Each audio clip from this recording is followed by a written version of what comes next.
I just got back from San Antonio from a big meetup, going to talk about that, but we are mostly going to talk about Paris, London, extended family.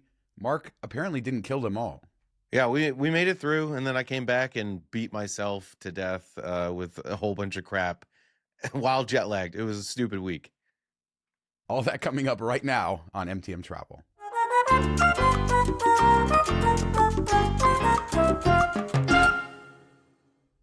So before we get into your trip, Mark, I did just have a MTM Diamond meetup in San Antonio, good old San Antonio this weekend. So if my voice is a little hoarse, I apologize for that. I tried yesterday all day to rest it, but by Saturday night, my voice was going and it feels like it's come back a little bit, but it's still a little weak. Yeah, I had my voice gone this weekend too. Get back Tuesday night, flying economy from France to Detroit. Thursday night football, Lions versus Cowboys. So yelling up all night that night.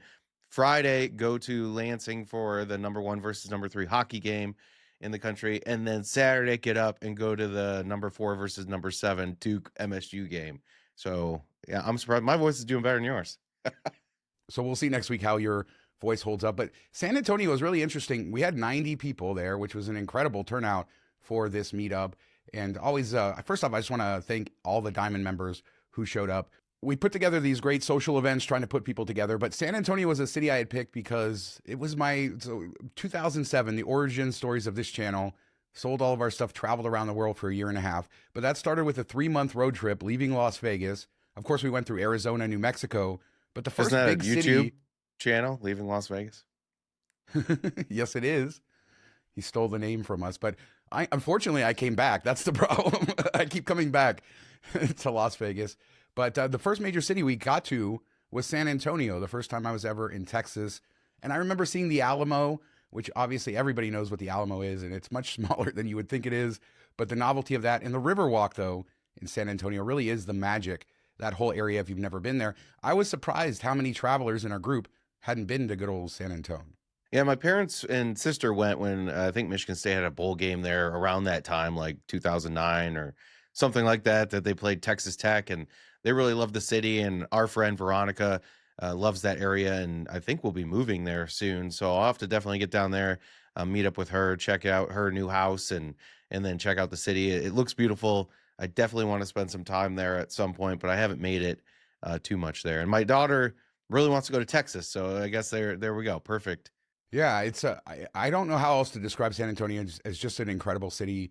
The river, for you, the Riverwalk area, you're going to absolutely love that. You know, bars along the water, walkways everywhere. It's hard to sort of describe. I'll throw up some video, but everything's walkable too once you're down there. And then the wider San Antonio area is huge. Austin's only about an hour away if you want to see some of the Austin stuff. The hill country just outside of San Antonio. We've talked about Frankenmuth up in Michigan, but the hill country just north of San Antonio is all these German towns and all of those sorts of settlers. So you get all of that there as well. There's also SeaWorld and Six Flags Fiesta Texas. So it's really a complete sort of experience no matter what you're looking for. Lots of cool things to do. Yeah, I know there's a Hyatt up in Hill Country too. That's I think like a Grand Vacations or something. I'm not sure exactly what brand it is, but it's a beloved family destination. I think they have a lazy river and all of that stuff. So if you want to check out that area, definitely take a look at that hotel. I think it's gone up in category over the last couple of years, so not as good of a deal as it used to be, but definitely a favorite among many. Yeah, and it was a lot of people happy with that. And like I said, it's a great family meetup. And we hadn't brought Ellie there, or we haven't brought Ellie there. And we left saying, we got to go back for a weekend, take her to SeaWorld, do all of this stuff. Cause I hadn't been there in a little bit. And I just remembered how much I really love the city of San Antonio. So it was great. They had the marathon going on this weekend, but it all worked out really well. The logistics were fine. The airport is fine. This was my first time flying in there. Of course, Frontier, Mark, had the direct flight. So that worked out great. $38 round trip, direct Las Vegas to San Antonio. Frontier, great, on time, both flights. I did want to say something I noticed from Frontier, and then we'll get into your trip. I stupidly, when they had the status matches, didn't get my wife any status, and I have the gold status. So she doesn't get bags or seats or anything, and that was very dumb of me, and I can't get it right now. But anyway, so I checked in, and I expected that they would put us together, and I was going to take a bad seat because I could select a better seat, but they didn't. They split us up. and I was in a bad seat, and then it wouldn't let me change to a good seat for free, whatever. But what I noticed was eventually, less than an hour to go, they started lowering the prices for their like premium seating. So what was $60 a couple hours for my wife to sit in like one of the upfront seats was only $20 less than an hour before boarding. So I switched her in $20. It opened up where I could move for free, and there's that. So always this is something I think a lot of people don't do. Pay attention to the seat map. You have an app. You can constantly, I've changed seats many times over the course, just right before a flight. My last flight coming back from Asia was a Frontier flight, and I got the first row empty middle seat 5 minutes before boarding. So, that's always something. That's not just Frontier. Every airline, check the seat map. You should say like your flight from LA or whatever, your last leg, because I think people were like, wait, Frontier flies to Asia? The way you said it. Yes, it was LA to Vegas.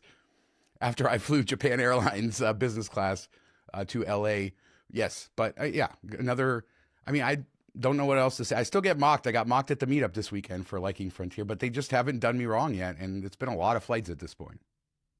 No, that's the same way I feel about Spirit, because we have better route maps on Spirit, and their struggles. I'm kind of nervous about it, and they drive the price down everywhere. And we've talked about buying tickets to the airport for either of the low cost carriers, or all of them actually.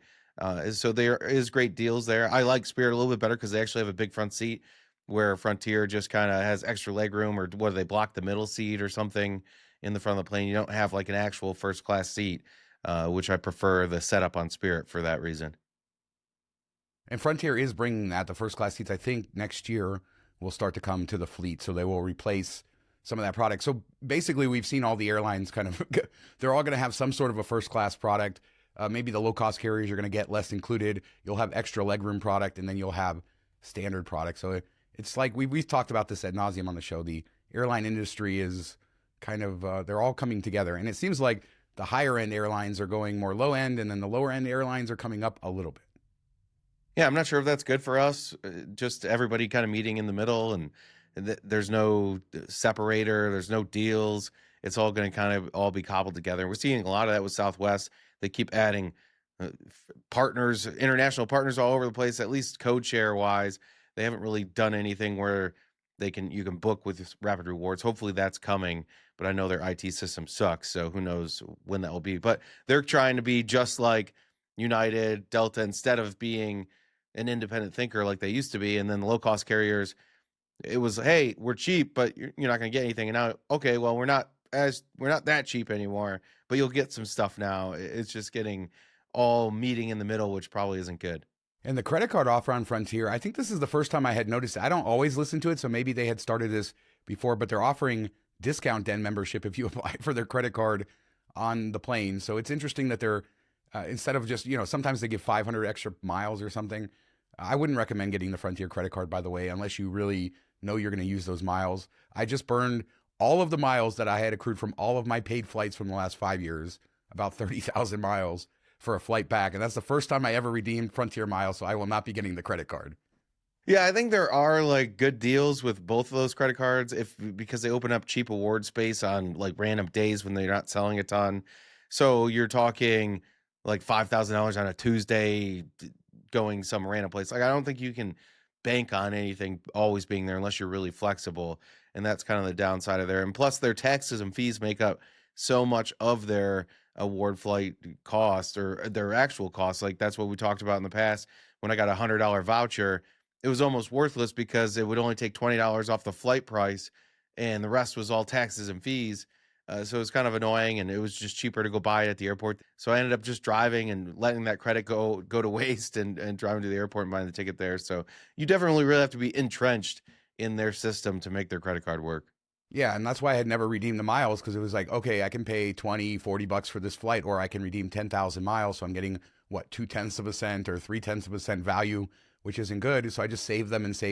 And then the flight coming back after Christmas from Florida, boom, the flight was expensive and it was only 10,000 miles, and I got 2 cents per point value. So it was worth saving them up, but I wouldn't recommend getting a stash of them if you didn't really have a use. You know what my best use of Spirit Airlines miles ever was? No, what was it? Magazines. Redeeming for magazines. Same. In fact, it's the only use I've ever had for Spirit. The only time wasn't there like a survey? There's some way in the past that we got a bunch of Spirit miles, and I remember a lot of people redeemed them for magazines, including me. That was a long time ago, I think.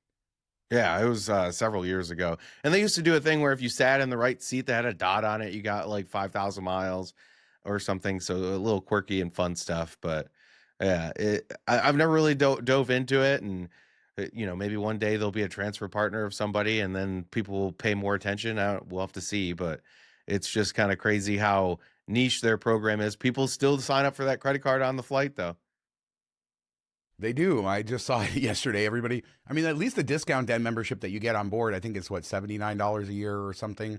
And it does provide decent savings. I save on every flight because I got it for free with my Diamond status that's expiring. So the moral of this story is Frontier needs to bring back their top tier status match so I can get it again and get a few more years of good stuff. I'm just waiting for you to do that Go Wild with Frontier thing where you can fly Tuesday between 12 and 12:02 p.m. for free. Joy, yeah, that's my dream. One of these days, I'll get some. I'll retire and I'll get to do that. I'll just spend all my days on Frontier flights, going back and forth. But let's talk Europe. So, starting your trip, you flew what, American Airlines business class with the family over to London? Yeah, we flew. I think we booked it for like 65K, 66K, something like that per person, on American metal. So that was nice. We didn't get the taxes and fees of like British Airways or anything like that. And we flew from Detroit to LaGuardia, and then we had to transfer over to JFK, which I expected to be kind of expensive when I had to go from JFK to Newark on the way home. Where the hell? I think from Asia. Oh yeah, I was coming home from Asia, and that was like $130 or something crazy. But I'm like, I don't know what it's going to cost coming home during Thanksgiving. This was on Thanksgiving Day, so I'm like, okay, I'm expecting around $100. It was only like $55, $60, something, not too terrible at all. Took like 45 minutes. Went to JFK, sat in the lounge, watched the Lions lose to your Packers while they had like a Thanksgiving type spread. But man, I can't say enough good things about flying on Thanksgiving. I feel bad for the people that had to work it, but nobody in the airport, nobody on the road. The lounge, which we were in the Greenwich Lounge, which I've been in a couple times before, used to be the AA First Dining right there, which they still have a little restaurant. The Bridge Lounge is still there and open. So it was cool. And there was like 20 people in this massive lounge that could probably hold 800, 1,000. I don't know. It's just huge. So we had the whole thing to ourselves, pretty much watching the game, watched the Michigan State basketball game right after, and then got on the flight to London, which was fine. That's American. I mean, most people probably have done that are listening to this. Nothing special about it. The seats are okay. The food is not great. So eat in the lounge if you can, I guess. But that flight's kind of difficult because you leave and it's not quite time to go to bed. It's like 6, 7 o'clock at night. And the flight's only 5, 6 hours. So you're not really in that mode to sleep, and you land and it's early in the morning. So that's kind of rough. Yeah, I mean, I've thought about this over the years. If it's better to fly from the West Coast where it's a little longer, obviously in business class, if you're able to sleep on a plane, where you're able to set yourself up a little bit better and get a little bit more time, because a 6 hour flight goes by so quick. It's almost like a transcontinental flight or something like that. And yeah, I've experienced the same thing flying from the East Coast to Europe. It really kind of messes me up. I don't know. The longer flights I seem to do better from the West Coast, which is, I don't know. It's sort of weird. Yeah, traveling on Christmas is kind of similar. I've done that in the past where, it's a lot less people on the actual day of the holiday. Yeah, I think, and when you're going to Europe, nobody's celebrating Thanksgiving because that's an American holiday. So that's kind of cool too. You're like, oh, that takes a minute to catch in your brain. You're like, oh, I wonder if anybody's doing anything. Oh, wait, that's right. That's only in the U.S. So it's kind of funny, but we got in at like 6:30 in the morning. My sister landed a couple minutes after us. So we were able to get everybody together there. My parents' flight got bumped. It was supposed to be, we all got there at the same time, but they got bumped a couple hours back. So I sent 7 of them out and rented like a minibus. Driver took them right to the hotel. It was pretty great.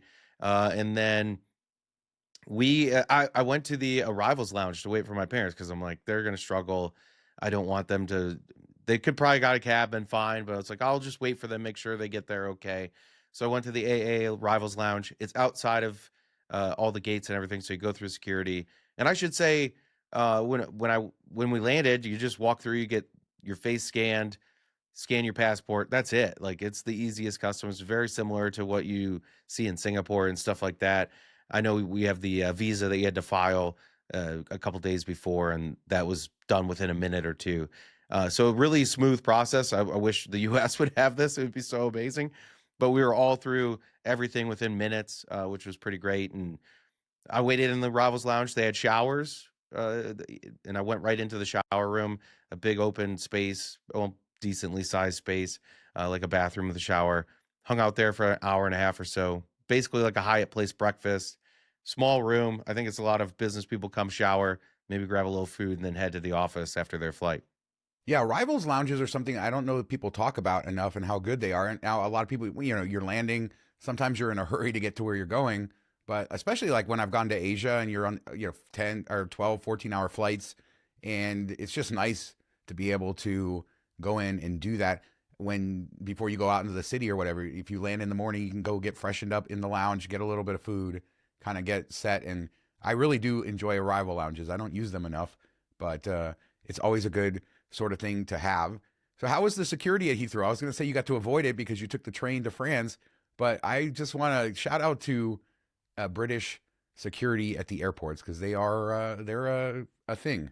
Yeah, we didn't even talk to anybody. Like I said, we just scanned the passport, scanned our face, didn't talk to a person. Like it was all automated. I'm guessing that's, I don't know if it was always like that or if this is after the visa process all went through and everything that you have to fill out that form, but that was as easy as it gets, just like a lot of places in Asia. So I really liked it. It makes me want to kind of fly into Heathrow more often, even though it's harder to find flights without astronomical fees there. But that all went fairly well. We did ride the train in with my parents from Heathrow to the hotel. That was pretty smooth. We just walked down this ramp and ended up on the train and took about 45 minutes, couple bucks. And I love their train system there too. I will say London has one of the better train systems as far as route setup and tap in, tap out. You just tap in with the same credit card on the scanner when you go through, and then just make sure you use that one when you leave. And they charge you a couple bucks, and I think you cap out at like £9 a day, and then they won't charge you anymore. So I just ended up giving my kids each one of my credit cards, gave them each a unique credit card, which I know we had talked about buying them the discounted rider pass for kids, but if it's capping out at a couple bucks, 10, $11 US, who cares? I'm just gonna I'm gonna give them my credit card. Made things really easy. We got around the city fairly easily. Didn't get lost at all, which I suck at trains at times, and train stations drive me crazy at times. But the city, what is it, like a city mapper app or whatever, does a really good job of that. And I use that and Google Maps at the same time because sometimes one get better detailed than the other. Yeah, that is a quirk when you travel to different places. Certain apps work better. In Japan, I found that Google Maps works better than Apple Maps in certain places. Like in China, Google Maps doesn't work at all, really. I mean, even when you have the ability to connect to it, the details are wrong, everything's wrong. But Apple Maps was okay. But I actually found a more local app which had English, and I was able to find mapping a little better. So it's always nice to kind of look outside of that. London is definitely a city like New York and many cities around the world, I guess, where you can really get everywhere on the tube system, and it is good. It's very good, other than in the summer where it's like a million degrees down in the tunnels. But yeah, you don't need to drive around London, and you can get everywhere, and it's fairly easy to navigate. And I love those cities because then you can just walk and explore, and you'll eventually get to a subway stop or a tube stop where you can get to wherever else you need to go and just map it out. So, it's traveling these days is much easier, even if you struggle with trains and subways because of the apps and their ability to kind of help you out. Like in Japan, it literally tells you the platform and even tells you the car number that you should get on to be what should be the least busy car on the train pulling in. So it's sort of crazy how deep this info can go. No, it's so much easier. I remember when first trip to New York as an adult, I had one of those little fold out maps that had like the subway lines on them and all that stuff because this was before there was Google Maps or anything like that. And it wasn't impossible, but New York's really set up well for map, its grid system, all of that, where a lot of Europe is not that way. Paris is probably one of the worst cities ever set up design wise because it was all made before they had all this stuff. And a lot of the US was made after they added cars and trains, or Europe had figured out a lot of stuff and then the US was born. So and you notice that difference too, going from London, which is probably leans more towards like a New York City. There's a lot of history there, a lot of older stuff, but there's also a ton of new looking buildings, skyscrapers, all that stuff. And then you go to Paris, which is a little more chaotic. The metro isn't as good of a setup. Car riding, as we talked about in the previous episode, is a bit crazy, especially when you go around the arch where there's no lanes. It's just people all swerving in and out of each other. I don't understand it. I would never want to drive there. Did you get a driver that cursed everybody out? Because my last 2 visits, I've had great Uber drivers who are just literally cursing at all the cars. And then, it's so great because they're cursing in French, but then they want you on their side. So they turn you like, this guy, right? Like in their English French accent. Yeah. And it's just so great. It's like my favorite thing of my last couple of visits. No, every driver we had was on a phone call the entire time talking to, I don't know if it was another driver or what, but I'm like, there's no way that you could have this much to talk about every day. And we got one, he hung up, and on the way to the airport, he hung up and then got another call immediately. And he starts talking and talked the rest of the way to the airport. I'm like, dude, what do you got? Like, how are you talking this much to someone else on a phone? It blew my mind.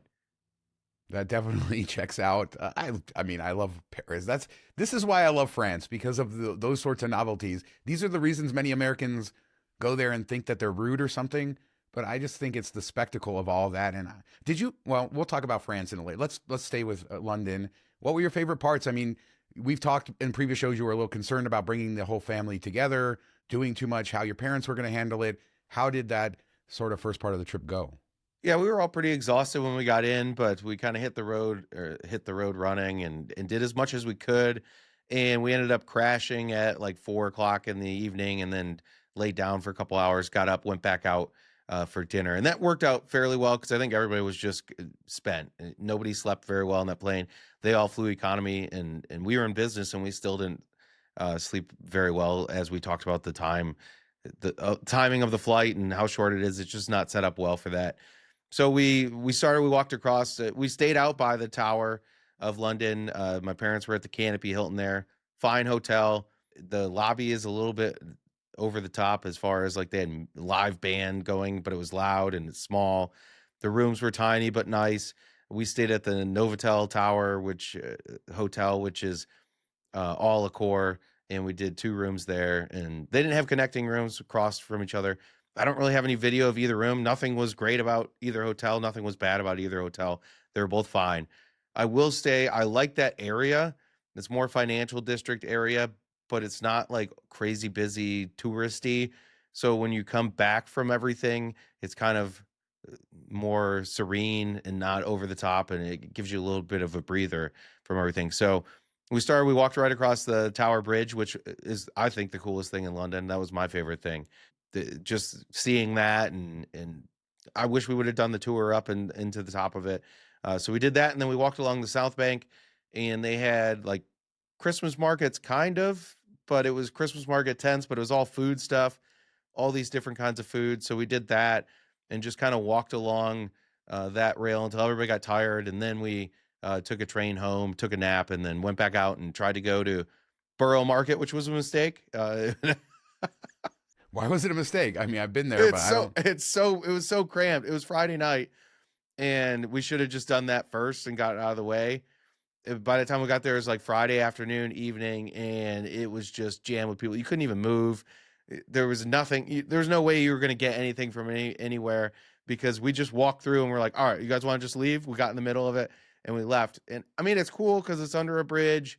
It's got all that feel to it, narrow walkways and everything. And if it was 40% as full, it's fine. And our friend Kristen, that lived in London for a couple of years, her niece wanted to go there, and she made her go at like 8 a.m. to do what she wanted to do, because she's like, I'm not coming in here in the afternoon. So if you want to go to Borough Market, do it early, is what I would say. Yeah, and get into the neighborhoods. I think stay in the neighborhoods in London. Do not stay in the tourist areas. That would be my suggestion.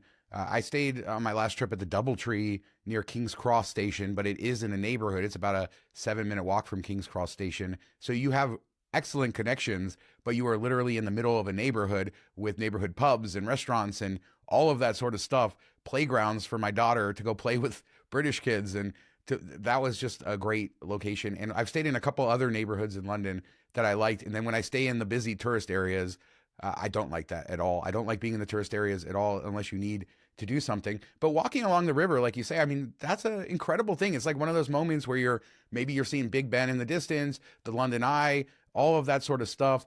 The big cathedral that's there, all of that along there. It really is iconic and picturesque. Yeah, we ended up hitting Big Ben at night, which was really cool. All lit up and saw the eye and did that whole area. And that's probably the best thing to do in London, I think, is just walk the South Bank and kind of see what you're going to see and take it all in. And you got great views and you have the river there, which is beautiful. But then it also gives you kind of sweeping views when you stand back a little bit. And really enjoyed it. We ended up going to a pub that night, got some fish and chips, of course, and some mulled wine. They don't call it Glühwein there, but we got some mulled wine, and it was. And I'll say this for London: everybody was over the top nice. Service was insane, and you notice the contrast versus the service environment here, where it's almost like confrontational. Like they're feeling you out, like, are you going to be tipping me well or not tipping me well, and you're like, are they going to give me good service, or is this going to be a problem? And it's just like animosity both sides, and it feels angsty. And there's none of that. And we walked into the pub, we were like, hey, we have 10 people, I don't know if you can seat us. And they actually like went to a table and said, hey, you guys need to get up and move over here, we're gonna have 10 people sitting at these seats. And our kids, the 4 kids, got like their own little table right up by the window under some Christmas decorations and everything. So it was kind of like their first little pub experience, which was awesome. The food was really good. It was just around the corner from Big Ben and everything, so maybe a little bit touristy, but it was also busy and mostly locals. So I thought it was a good spot, and we got that kind of feeling to it. And I will say this: I prefer the pub scene over the cafe scene for sure. Yeah, London is a great city. A lot of people don't like it, and I think that they just need to go there. And I get it because there's a lot of like I don't know. I've been there where it's just been so busy. When I took my dad a few years ago, it was so miserably busy in London that it would just sort of did that. But you got to find the spots, the pubs. To me, just walking into a pub, eating some fish and chips, which I know that the Londoners don't eat fish and chips like they used to. It's not, they eat chicken tikka masala and more Indian food a lot than that fried stuff. But eating fish and chips in a pub, drinking a pint, that's one of those like life experiences that everybody should have in London. So before we move on to France, we got to talk Ted Lasso. I'm jealous. You went out to Richmond, right? Yeah, we did that Saturday morning. That was like the one thing I wanted to do, and I left it open to them. I said, "Hey, if you guys want to come, cool, but don't worry about it. We'll go early in the morning and come back." And so online it says the pub opens, the pub that's inspired, which is Prince's Head, I believe is what it's called. Pub is kind of the inspiration for the pub in the Ted Lasso movie, and the park scenes and all that were filmed right outside there, where they sit on the bench with Coach Beard. I took a picture with my daughter there. So I get there. We try to get there right at 10, so in case it gets busy. But of course, the pub wasn't open.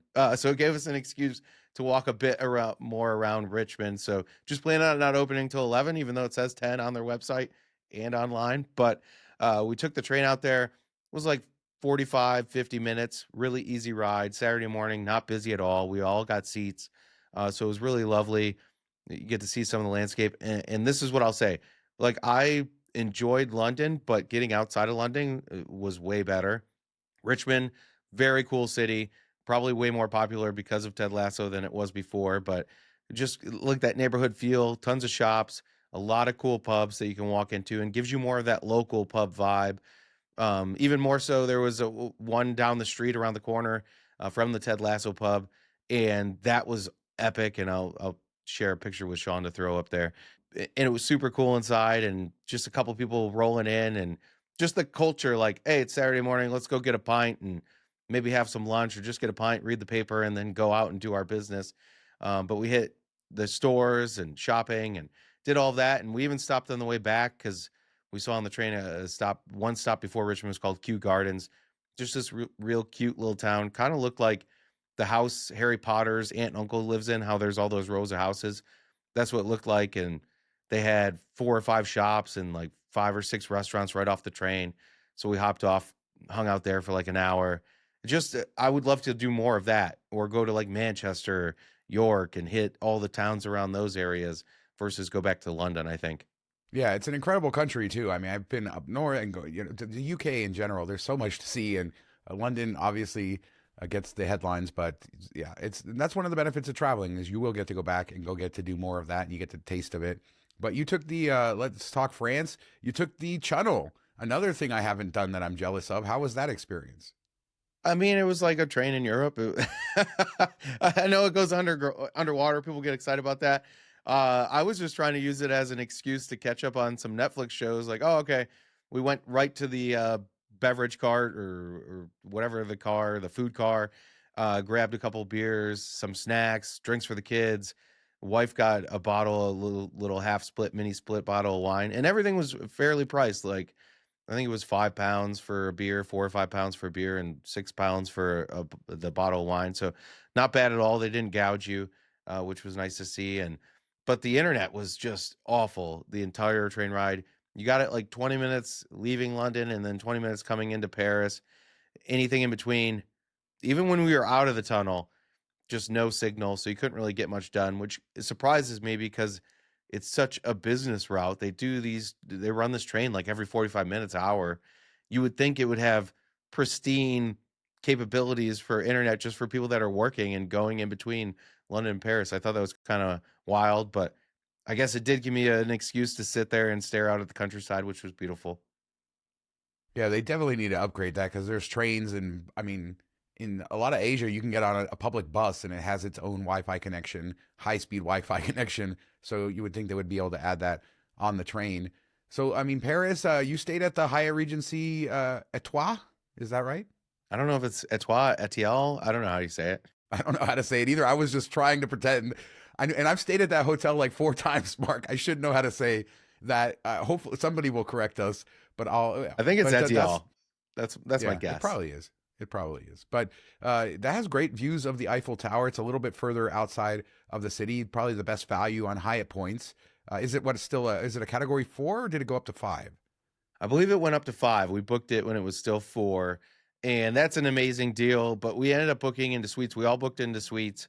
The nice thing was if you're in the suite, they do allow 4 people in a room. So we didn't have to book double. I think it was 24K when we booked it for a suite. And even at a category 4 or a category 5, you're going to save some points if you're a family of 4 versus booking 2 rooms. So we did that. And then I booked my parents into a suite too, just so they had the lounge access, which is a must there. Book into the room. If you don't have a guest of honor or you don't have globalists, get the lounge access. Well worth it. But we had suites overlooking the Eiffel Tower. I gave the suite directly looking at the Eiffel Tower to my sister and her family. So they had that, like they walked in and they see the Eiffel Tower all lit up, that wow moment, which was pretty cool. And then the lounge, you can get hors d'oeuvres in the evening. They have wine, beer, all the drinks and everything. And then breakfast in the morning. There's a rooftop. I call it a rooftop bar, but it's not a rooftop bar, but like an upper level bar with big glass windows. You have an awesome view of the Eiffel Tower. In the morning, that lounge opens up the doors so you get to use the entire bar for breakfast, which is really cool. So you can get really good views. In the evening, it's mostly kept into the lounge area, which you can get some side views, but they do open up a section of the restaurant bar area and then kind of like block it off with some ferns or a little makeshift wall or whatever. So you can get out there a little bit, feel like you're in the bar atmosphere, even when you're not, and drink your beer for free. And of course, my parents went to the bar waiting for us to go to the lounge for the 6 p.m. It goes from 6 to 8 or 6 to 8:30 for drinks. And they paid like like 30 euros for 2 drinks and didn't realize that the lounge was right next door. And they're like, well, that was dumb. Well, I will say I see this as different. I see the hotel took lounge space in order to put a restaurant there because at nighttime, every time I've ever been there, that lounge gets so overcrowded because there's not enough space. Whereas in the morning, as you point out for breakfast, you have the entire space to use. But those views are incredible. I've always found the staff to be good. The spread isn't like the most robust I've ever seen, but really good cheeses and breads, and it's good enough food and it tastes pretty good. And they have a good selection of drinks and coffees and all sort of stuff there. So I've always enjoyed that property. And a lot of people talk crap or they want to do the Vendomes and all this sort of stuff. The other nice thing is for a standard room there, which I've only ever been able to do standard rooms because of availability during my stays, but that allows 3 people. So if you have one child, a lot of hotels only allow two people in a standard room in Paris. And so that is a nice sort of thing. I've always had the Eiffel Tower view, and that never gets old, walking into the room and seeing the Eiffel Tower in the distance, laying in your bed, watching the light show at night. It's so good. Yeah, and I should mention in the suite, it's a Murphy bed in the living room, so not a polo couch, like a more of a actual bed feeling. And they have like a little couch too. And my kids refused to sleep next to each other, or my daughter did at least. So we did call down and got more sheets for the couch, which confused them. They had no clue. They're like, "So you need more sheets for the bed?" And I'm like, "No, for the couch. So my daughter can sleep on this little couch, and my son will sleep on the bed." And they were like, "What? I don't really understand." And then finally, I'm like, "Just give me the sheets, man. We'll put them on there. You don't need to worry about it." So that worked out nice that they each had their own little sleeping area, and she's small enough that she could fit there and not be totally uncomfortable. It's like a love seat. So not the if you have two big kids, it's not going to work that way. But that was nice, and there was two bathrooms as well, which was huge. So I would say there again in a heartbeat, several different metro stops outside that you can get on. The light rails right there too. It's fairly easy. For whatever reason, oftentimes a car was faster, quicker around out that way. So we did that a couple times going to and from the airport. We did a car. But yeah, we were able to get around fairly easily from that hotel. And there's a lot of cafes and restaurants right in that area too. So if you want to just come back, get some hors d'oeuvres, have a couple drinks, then go out and eat a dinner, you can do that around there. You don't have to stay in the tourist zone. Yeah, there. I mean, if you go towards the big park that's next to there, which is like sort of the Central Park of Paris, I mean, there's local neighborhoods. There's so much around there. It's a much better place to stay, I would say, than down by the Louvre and in that area. If you really want to see Paris, the real Paris, and even from the hotel, you can walk to the Arc de Triomphe from maybe 10 or 15 minutes. Yeah, it's just like two metro stops, and don't try to cross the street. There's a tunnel underneath to get to there. So you will die. One of my favorite Paris memories when I took my dad there a few years ago. We came back from Disneyland and we had took the train and it dropped us. We got off at the Arc de Triomphe so we could see it at night and all of that. And then we tried to get a Uber to get back, and it was like 11 o'clock at night. And we couldn't get an Uber that would seat the five of us. We couldn't get an extra large or whatever. And so we finally got an Uber. My dad couldn't walk or anything like that. So I sent my family in the Uber with my son, my dad, my daughter, and my wife back to the hotel. And I walked from there back to the hotel at like 11 o'clock at night. And it was just incredible. And then on the next trip, did the same thing. And I love it. But yeah, the big grocery store there too. So you can get, stuff if you want in the grocery store, tons of stuff around there. It is a hotel, like I said, I've stayed at 4 times now. It was a better value, certainly at a category 4, and half the price of many other Hyatts in Paris at that time. Maybe a little bit less of a value now, but they also renovated it a few years ago, so the rooms are super nice. And the best part, they have smart elevators. I love that. Yeah, those make it a lot quicker. And you said the grocery store, it is attached to a mall, right? You walk through the elevators, there's a mall right there, which is nice. They do have the grocery store with like a little cafe type of sandwich shop attached to it. There's a pharmacy there. There's also a movie theater, which you're not going to go watch French movies, but they have like popcorn there that's just like a grab and go, and also all the other like movie snacks. So if you have kids and you want to take popcorn up to the room for a late night snack or grab some candy and stuff, you can just do that right there, which is kind of cool and unique. So I really did like the location. I know it's not in the heart of everything that some people would want to go to, but I actually preferred that. Have like a little bit of a reprieve, similar to staying out in by the Tower of London. You're not right in the middle of it all. We were able to get down to the Eiffel Tower fairly easily. We walked along the river at night. The first night we went down there, it did not light up. For whatever, it didn't twinkle for whatever reason, which was kind of disheartening. But we're walking along the river, and of course, one of the girls is like, "Oh, was that a rat?" And we're like, "Yeah, I think there was a rat." And somebody shined a light over by the dumpsters, which was stupid. And they're like, "Oh, there's a lot of rats over there." And my daughter screams and, runs off a little bit. And all of a sudden, this dude just walks out from behind the dumpsters holding a bag. And we're like, "What is going on?" God. So I don't know if he didn't know there was rats back there or what. And he was freaked out. But I'm guessing it was a homeless person. But I don't know how you wouldn't assume there's rats. Or maybe he thought we were yelling about him. I don't know. But it was so weird.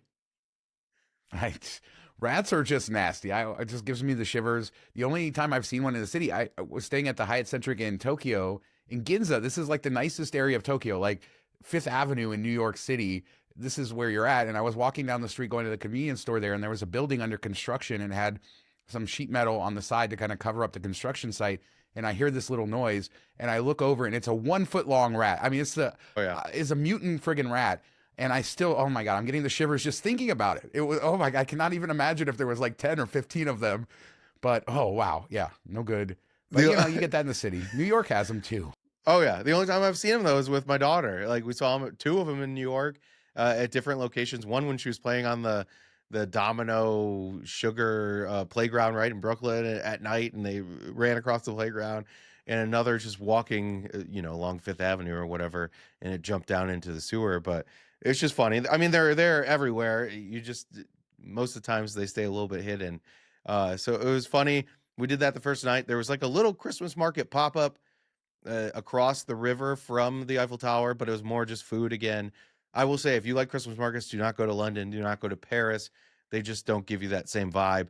There is a big one out by the Louvre, which we did go and just wanted to kind of take in the Louvre, which is you hear it's the biggest museum in the world, and then you stand in the middle of all the buildings, and you're like, holy hell, this would take a week to see everything in here.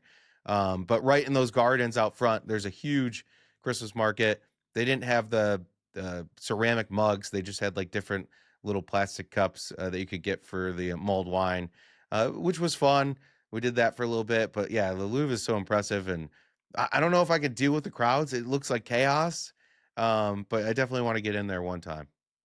It's okay. I mean, it's a busy museum. I've been there on very, very busy days. The Mona Lisa area is insane. It's like a Yeah, scrum going on in just there, look at and a everybody's picture. pushing. Well, but the thing that's so funny about it, I've seen Mona Lisa twice. I've had to take my kids there, and that's the reason I've done it twice. But it's very small, and I think people say that, but it's even though it's going to be small, it's even smaller than you would think when you get there. But it's also very impressive, and it's like one of those things that you've seen your whole life, and finally to see it. But I bet most people just go in there and see that, and then they leave. But there is so much incredible. If you're into like, especially like Middle Ages European art and stuff like that, and there is worth doing. And it's just that kind of museum, like you say, that there's too much, so you're gonna have to kind of pick and choose your battles. And it's okay if you go there for 2 hours, see the Mona Lisa, see some really incredible art, and then say I'm done, and see 10% of it and leave 90% for another time, because that's basically what you're gonna have to do. Yeah, and my parents were pretty beaten up by this point. They made it really well through the first day, and after that, they would leave her. Like we all went to the Eiffel Tower. They cabbed it home right from there, and we that's when we walked the river without them and stuff. So their legs were just kind of killing them by this point. So they definitely weren't doing a museum walk all day. So we didn't even attempt that. And that last night we went back out to the art. How do you say it? The Arc de. Triumph, triomphe. No, just Yeah, kidding. yeah. I don't know. But I love that there's a Franklin D. Roosevelt stop right before that or after that, which you're like, oh, okay, that's kind of you wouldn't expect that. But we went back there, and that street. I don't know if you ever walked down the street that one of the street that spouts off the Circle Drive there, and it kind of feels like a Fifth Avenue, like Louis Vuitton's there, Gucci. All those stores are there, and the trees were all lit up, and they also did their own little like twinkle at the top of the hour. All the trees twinkled. And then Louis Vuitton was kind of the building was wrapped where it looked like a Louis Vuitton luggage case, like an old steamer boat type case that you would see, and it looked like that was wrapped, and that was all twinkling on the side. So that was cool to see. And my wife got a Paris charm for her Pandora there and everything. So that's a really, if you like shopping and stuff, or high end shopping, or just like window shopping, that's a cool street to walk down too. Are you really going to make me speak more French here, Mark? The Champs-Élysées is the name of the street. Now, There you go. hopefully I got that one right. I think I got that one right. I've heard it enough. The Champs-Élysées is one of those, again, like it's a thing that people know about, or it's like, a very famous street, boulevard. But this street has been recreated in cities around the world. I remember backpacking through Bucharest, and they had their own version of the Arc de Triomphe, and they had their own version of the Champs-Élysées. Mexico City, very famously, those wide avenues with the big roundabouts, that is modeled after the Champs-Élysées. And it is, yeah, an incredible place. That Louis Vuitton building is cool too. It's just like a novelty, and yeah, it's a great mix. And that's another area that's really nice to walk at night because it's very safe too. It's very safe to, you could be out there at midnight and it's a pretty safe area.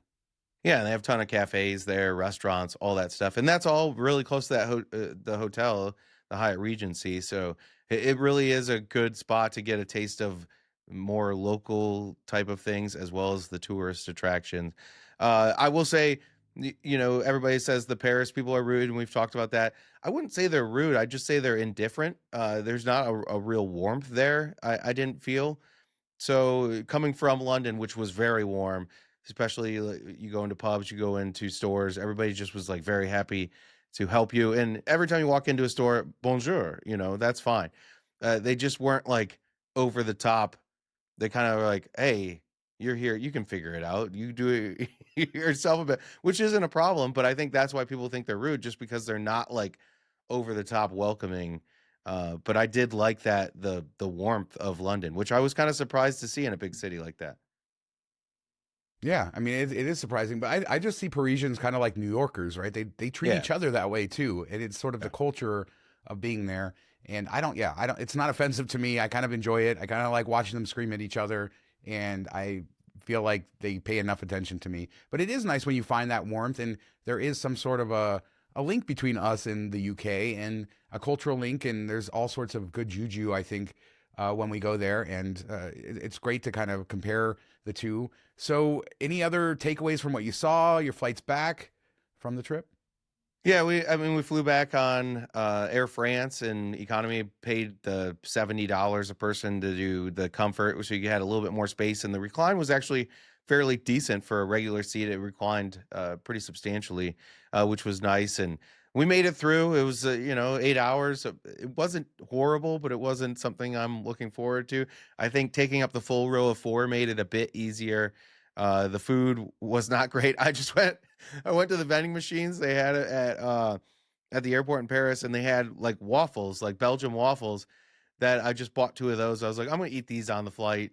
They're packaged, and they had like it's the same waffle that was in the Hyatt Regency breakfast up in the club, that had like a little bit of like a sugary coating to it, like almost like a sugar syrup was like congealed into the waffle, and it was fine. It would have tasted better a little bit warm, but I just ate those. I was like, all right, we're gonna make it through this. Those are big in, I think I've been towards Amsterdam too, but also I've had them in Japan. They have those like sweet cold waffles. They eat them cold like that, but yeah, that's super sweet and it's really good. It probably would be better like warm with butter because we're used to that, but like a dessert waffle, whereas we tend to use the regular batter and then we put the sugary stuff on top. And yeah, it's incredible. So how about Charles de Gaulle? Did you like the airport? No, I hated it. I hated it so much. Yeah, most It's people right up. do. It's right up there with Frankfurt as my least favorite European airport.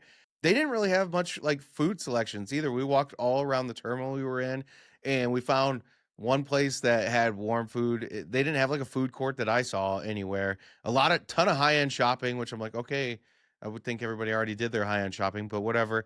And we found this one Asian type restaurant, but everything was already like pre made and thrown into little grab and goes, and then there was seating that you could go sit down after you picked it up. And I'm like, I don't want chicken that's been sitting under this heater for 45 minutes. Like, this is just bizarre. You're charging me sit down prices. I should get a sit down meal.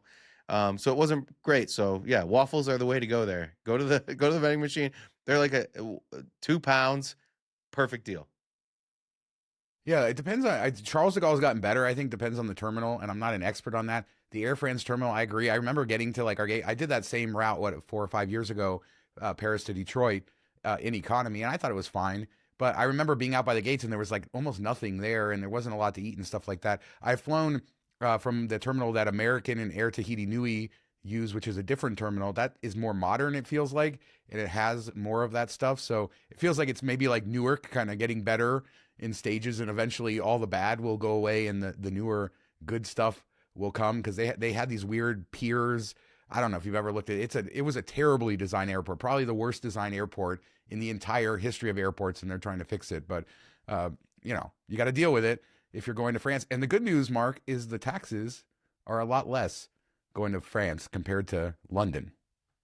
Yeah, that's true. And I will say the little stores, the newsstands or whatever, all sell beer that you can buy and then open up and walk around the terminal. So that's kind of cool.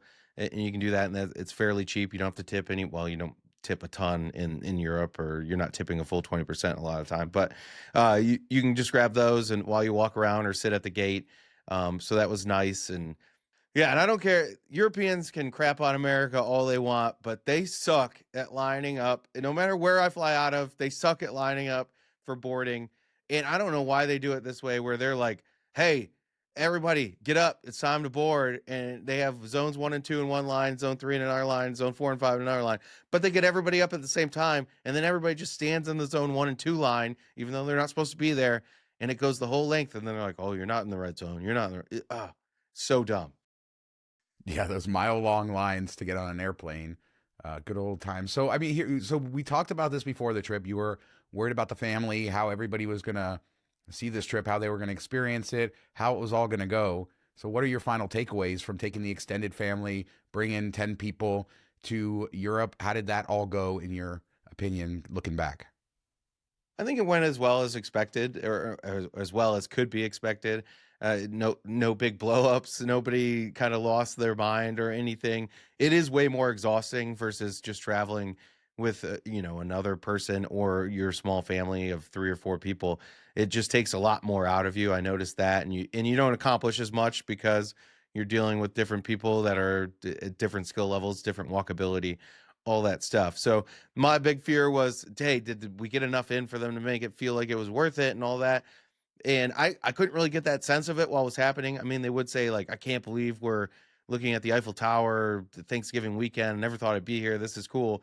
But it wasn't like wow moments. I know we talked about this a bit on the Patreon Vegas show, but and it's tough for us to judge because when you're walking around a big city, it's like, okay, this feels like this city and that's it, and you don't get that wow of like your first time to Europe. So you're like, okay, are they feeling that here? Did it happen? And the text when we got home, like, hey, this is my view at work. It sucks compared to waking up to the Eiffel Tower and all that. So I think they all did have a good time. A lot of good memories made. You just like, I think we're the harshest judges of ourselves, and we don't know for sure. And my family's not the greatest at being like over the top enthusiastic about things. So I I don't know. I think it I mean, went that's well. all, yeah, and that's all great. And I've talked about the trip with my dad a couple years ago, and the 2-week trip, and how it was so stressful for me, and I didn't enjoy it as much overall as some other trips, but I did enjoy all the memories with him. And then the way he talks about it now makes the whole thing worth it, because it was so meaningful to him. And in those moments, he was tired. I didn't always have that feedback. And but my goal, and the reason it was so stressful for me, was to make this a once in a lifetime, everything he wanted to do trip.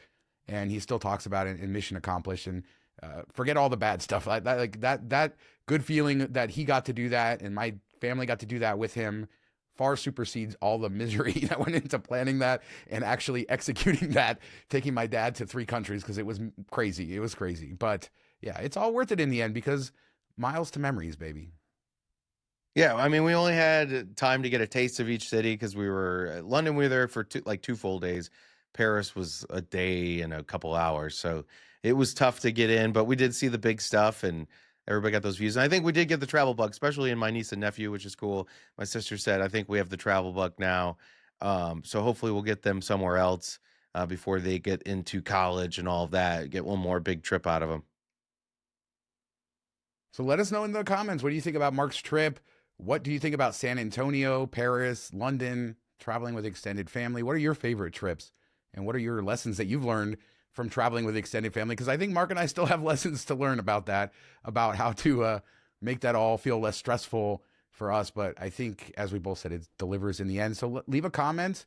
We do a new show, MTM Travel, every Monday on YouTube and podcast players everywhere, plus MTM Vegas Tuesdays and Fridays on our other channel. We'd love for you to join us over there as well. Thanks so much for watching and listening. Talk to you next time. Have a good week, everybody.